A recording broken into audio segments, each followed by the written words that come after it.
At a piece of aviation wizardry, in much the same way they gawked at the Comet jet, which arrived here from Britain for the first time in 1956. But this latest drawcard is something quite different from the rather benign old Comet. This is known to insiders as the all-singing, all-dancing destruction machine. It's the F18 Hornet, the most expensive aircraft the RAAF's yet bought.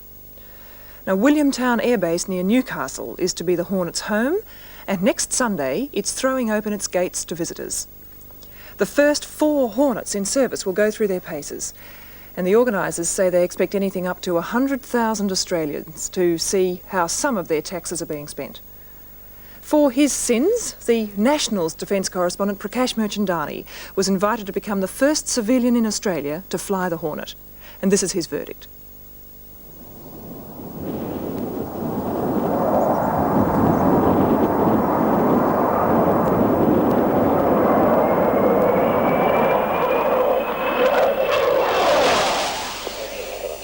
It's a very easy airplane to fly as far as the basics of flight are concerned. Easy to take off and land. Approach test 908. Very nice on the controls. $28 million apiece and rising. For that, you get an aircraft that virtually defies the laws of aerodynamics. It can stand on its tail and move in a horizontal line.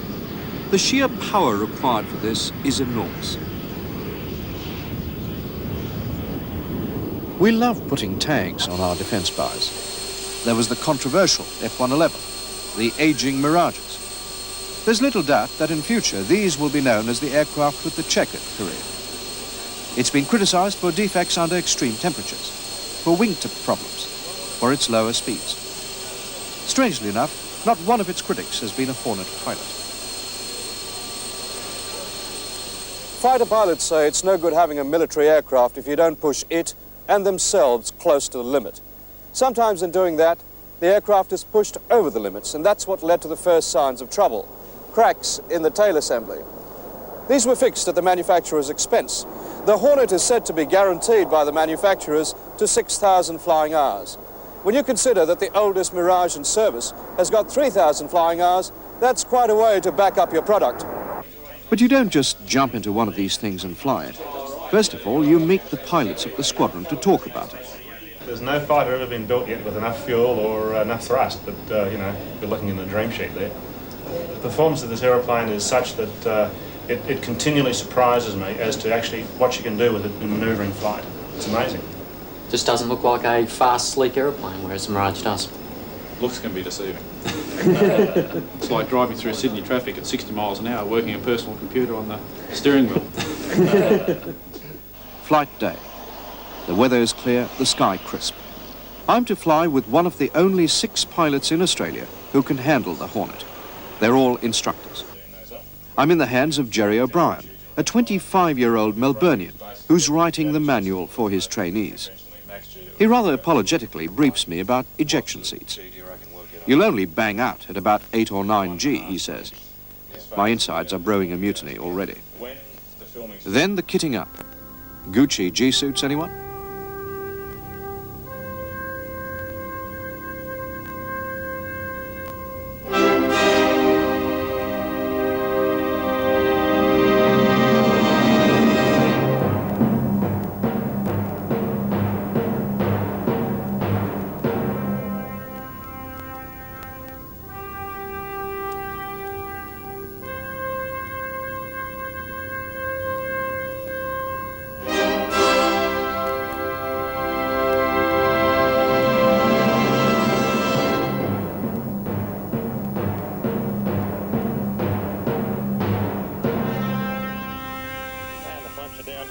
Hookers up, my harness is unlocked. You can have yours as you wish there, Prakash. Yep. Warning lights are all out, and we're right to go. Any problems we have airborne, Prakash, will be as brief. I will continue to fly the aircraft, do what I see fit, and if the situation deteriorates such that we do need to eject, I'll command it on the intercom, and I want you to initiate ejection in the rear seat, and obviously I'll follow you out. Right, got that. Any questions? No, that's fine.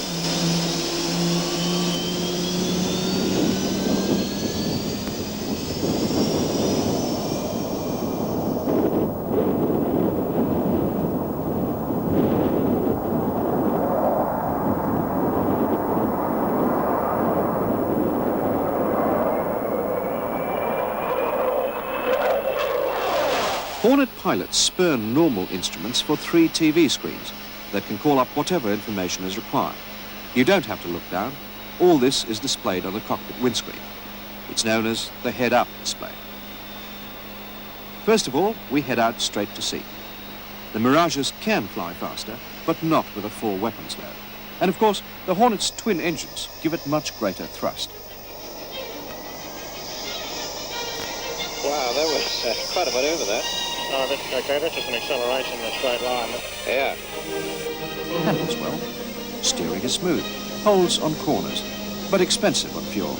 And if you want to know the running costs, then you really can't afford it.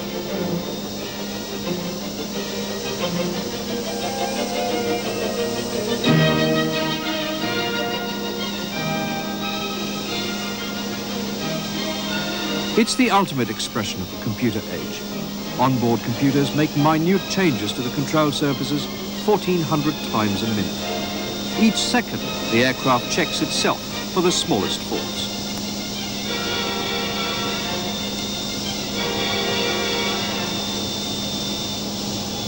You're never alone while flying in the Hornet. There's this girl with you. Altitude. Altitude. She's a synthesized voice who warns you before things go wrong. But when you do things right, she says, Bingo. Bingo. bingo. You can imagine firing warheads of amazing destruction, and amidst the smoke and mayhem will come, Bingo. Bingo. 4 years ago, I flew a Mirage. Flying the Hornet is like winning lotto. It leaves you rather heady and breathless.